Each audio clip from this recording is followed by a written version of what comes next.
भारत ने formally Ukraine Russia peace process पे काम करना शुरू कर दिया। नरेंद्र मोदी ने दोवल साहब को रशिया भेजा और वो प्रेसिडेंट पुतिन से मुलाकात कर रहे हैं। सिर्फ भारत एक ऐसा पावर है दुनिया का जो कह रहा है कि यार देखो सुनो, हमारी तुमसे भी दोस्ती, आ जाओ, हम करवाते हैं तुम्हारी मीटिंग यार, तुम बैठो और शांति की बात करो यार, ये झगड़े वगड़े की बात मत करो, क्योंकि तुम्हें कोई झगड़वा रहा है, तुम खुद नहीं झगड़ रहे। रशियंस ये कह रहे हैं कि हम इंडिया को अहमियत देते हैं, हम इंडिया की सुनते हैं। वो इंडिया जिसको तुम मना करते थे तेल ना लो, हम उस इंडिया को अहमियत दे रहे हैं। और इस वक्त में अजीत डोवल आपका केस लेके मेरे पास आया है। वर्ल्ड कंट्रीज में से सिर्फ इंडिया ही क्यों इस तरह के स्टेप ले रहा है? इंडिया कभी भी कहीं किसी को जरूरत पड़े तो फर्स्ट पे जाता है, या अगर किसी को किसी की जरूरत पड़े तो सबसे पहले इंडिया को पुकारा जाता है। अब इंडियन वैल्यूज को रिकॉग्नाइज किया जा रहा है, रेस्पेक्ट किया जा रहा है, क्योंकि India is doing well and the assumption is कि आपके वैल्यूज और आपके सक्सेस में ताल्लुक है। तो India is now feeling confident to talk about soft power. और आपको पता है कि पुतिन साहब की जो से मुलाकात करना, जाहिर बात है हर बंदा तो जाके नहीं मिल सकता।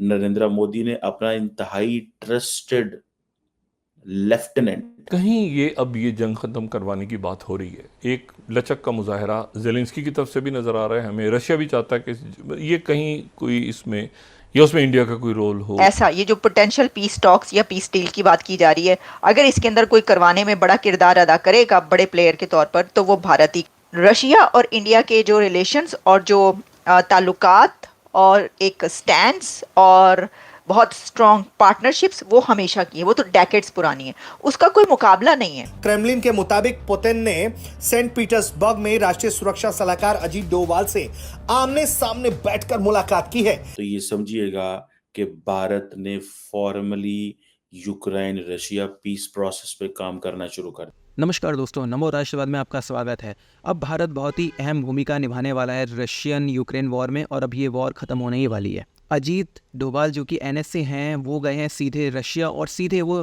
पुतिन से मिले हैं, रशियन प्रेसिडेंट से, जो कि एक अलग चीज़ है। रशियन प्रेसिडेंट कभी भी किसी भी जो दूसरे देश है उनकी कैबिनेट मिनिस्टर से तक नहीं मिलते हैं, और ये पहली बार ऐसा हुआ है कि वो मिले भी हैं उनसे, और पूरे उसकी वीडियो और जो भी डिटेल है मीटिंग की वो भी उन लोगों ने जारी की है।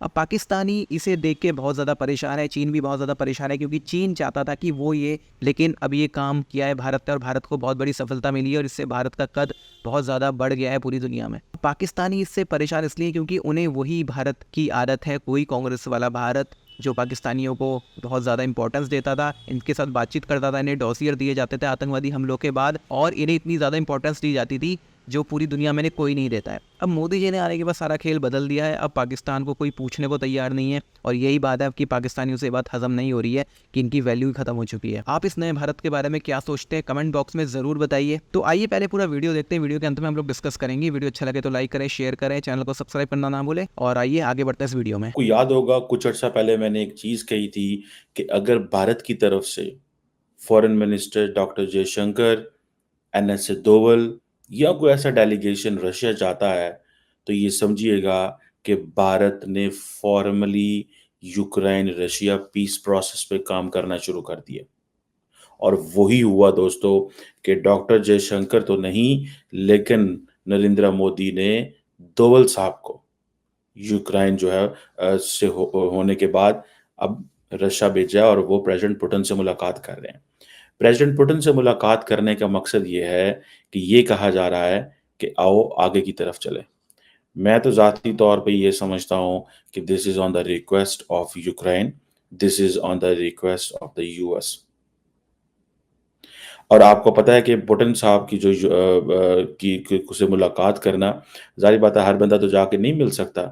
नरेंद्र मोदी ने अपना इंतहाई ट्रस्टेड लेफ्टिनेंट, इसको लफ्ज बोलते हैं लेफ्टिनेंट, मतलब करीबी बंदा जो है, ऑब्वियसली अजीत डोवल से ज्यादा करीबी कौन बंदा हो सकता है नरेंद्र मोदी के। ठीक है, मैं जाती तौर पे समझता हूं कि अजीत डोवल जो है वो डॉक्टर जयशंकर से भी करीब है। अजीत डोवल जो है वो basically he is the brain, वो पीछे से बैठ के हर चीज घुमा रहे होते हैं। नरेंद्र मोदी साहब के पास तो इतना टाइम नहीं होता, कि क्या करना है और क्या नहीं करना है। उन्होंने तो हुकूमत भी करनी है, पॉलिटिक्स भी करनी है, मीडिया भी करना है, फॉरेन पॉलिसी भी करनी है। मतलब उनके पास तो इतना इतना इतना नहीं होता टाइम कि मैं क्या करूँ और क्या ना करूँ। सो जो अजीत दोवल साहब हैं, अजीत दोवल साहब ये बेसिकली मास्टरमाइंड है इस सारी गेम के। अब जो इम्पोर्टेंट चीज़ ये है कि नरेंद्र मोदी जब यूक्रेनी प्रेसिडेंट ज़ेलेंस्की को मिले, तो उन्होंने ये कहा कि हमारा कुछ करें, आप कर सकते हैं। आपको पता है कि मोदी साहब स्पेशल ट्रेन पे पोलैंड से के रास्ते जो है वो पहुँचे थे ज़ेलेंस्की को मिलने, और वहाँ पे उन्होंने उसके वहाँ पे थापड़ा रखा, हाथ रखा। अगर आपको याद हो तो बाजू रखा ऐसे। ये जो अंदाज़ है, लीडर्स से ऐसे नहीं मिलते। लेकिन नरेंद्र मोदी, इसका मतलब ये होता है कि बच्चे फ़िक्र ना कर, हम आ गए हैं। मैं आपको सच्ची बात बताऊँ, leaders don't put hand like that for long. लेकिन शायद उनके यहाँ जंग थी, बंदे मारे गए हैं, तो एक सिंपैथी का फैक्टर मोदी साहब ने दिखाया। लेकिन that was a very powerful gesture. He wanted to show the European Union to the West कि देखें ये बंदा परेशान है, मैं इसका ख्याल करने आया हूँ। तो वो कोई मेडिसिन और इस तरह की चीज़ें लेके गए, लेकिन मोदी वाज़ वेरी कॉन्फिडेंट। तो एक तरफ तो ये था कि वो जो प्रेशर था नरेंद्र मोदी के ऊपर कि आप रशिया तो गए हैं, यूक्रेन नहीं गए, वो प्रेशर सारे का सारा ज़ाहिर बात है ज़ाइल हो गया। लेकिन आज की जो डिस्कशन है ना दोस्तों, ये थोड़ी ऊपर वाली डिस्कशन है कि ठीक है जी, कि नरेंद्र मोदी साहब जो हैं, उन्होंने दोवल को भेजा रशिया। वो गए तो वहाँ पे थे, जो एनएसएस की मीटिंग हो रही है, ब्रिक्स की, जिसके ऊपर कल हमने थोड़ी-सी बात भी की थी।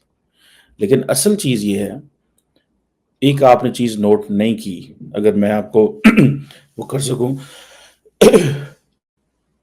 मैंने आज तक अजीत दोवल को किसी हेड ऑफ गवर्नमेंट के साथ या हेड ऑफ स्टेट के साथ इस तरह बात करते नहीं देखा।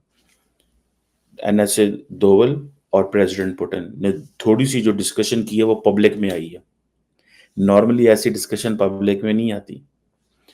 आप देखें कि जब अजीत दोवल बोल रहे हैं, I wish I can play that video here.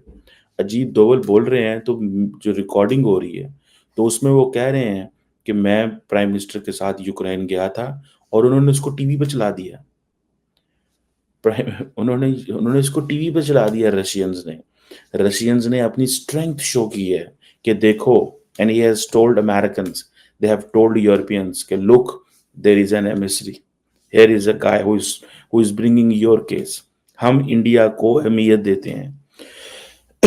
Russians ये कह रहे हैं कि हम इंडिया को अहमियत देते हैं, हम इंडिया की सुनते हैं। वो इंडिया जिसको तुम मना करते थे तेल ना लो, हम उस इंडिया को अहमियत दे रहे हैं। और इस वक्त में अजीत दोवल आपका केस लेके मेरे पास आया है, और केस क्या है? जंग बंद करो। अब आप अगर देखें, अजीत दोवल साहब पहले बोले हैं, अजीत दोवल साहब ने कहा है कि मैं प्राइम मिनिस्टर मोदी के साथ यूक्रेन गया, ज़ेलेंस्की के साथ मिले, उधर से 2 लोग थे और मैं था। उन्होंने वैसे ये नहीं बताया कि जयशंकर थे या नहीं, लेकिन आई एम श्योर जयशंकर मौजूद होंगे। खैर एनी हो, उन्होंने कहा कि उस मीटिंग में मैं भी मौजूद था। तो ज़ाहिर बात है जयशंकर होंगे, दोवल होंगे और मोदी साहब होंगे। और उन्होंने ये भी कहा दोवल साहब ने प्रेसिडेंट पुतिन को कि ज़ेलेंस्की के साथ सिर्फ 2 लोग मौजूद थे। अब ज़ाहिर बात है वो कौन से 2 लोग होंगे वो बाद में उन्होंने बताया होगा, और उसमें क्या है, उसमें बात हुई होगी। तो दोस्तों एक टाइम ऐसा था जब भारत इस तरह के जो बहुत बड़े बड़े मुद्दे होते थे, दुनिया भर में युद्ध के कुछ भी, उसमें बहुत ज़्यादा कोई अहम भूमिका नहीं निभाता था, बस एक कोई बयान जारी करके छोड़ दिया जाता था। लेकिन अब बात बदल चुकी है, बात चेंज हो चुकी है। अब मोदी जी जो है वो एक्टिवली इस तरह के मुद्दों में सीधे सीधे इंटरफेयर भी करते हैं और उनकी बात सुनी भी जाती है। इसके बहुत से रीज़न हैं जो कि हमने बहुत सारे पहले वीडियोज़ में डिस्कस किया है। अब भारत का कद पूरी दुनिया में पिछले 10 सालों में बदला है। भारत की जो पूरी पोजीशन थी, जो एक कैरेक्टर था, वो पूरा चेंज हुआ है और एक नया भारत देखने को मिलता है। अब ये भारत पाकिस्तान को डोजिया नहीं देता आतंकवादी हमलों होने के बाद, बल्कि सीधे घुस के मारता है। बालाकोट और सर्जिकल स्ट्राइक जैसी चीज़ें होती हैं। अब ये बात पाकिस्तानियों को पसंद नहीं है, उन्हें समझ नहीं आ रही, वो इसे हजम नहीं कर पा रहे, क्योंकि पाकिस्तान को उसी भारत की आदत है। इन्हें डोजियर देता था, इन्हें इनके साथ बातचीत करता था, और जिसकी करेंसी के नोट ये अपने ही देश में बैठ के बड़ी आसानी से छाप लिया करते थे और भारत की इकोनॉमी पे डिपेंड होकर ये लोग अपनी इकोनॉमी चला रहे थे और भारत की इकोनॉमी को कितना ज़्यादा नुकसान पहुंचा रहे थे। आप इस नए भारत के बारे में क्या सोचते हैं कमेंट बॉक्स में ज़रूर बताइए। वीडियो अच्छा लगा तो लाइक करें, शेयर करें, चैनल को ज्वाइन करें, चैनल को सब्सक्राइब करें। मिलते हैं अगली वीडियो में, तब तक के लिए जय श्री राम।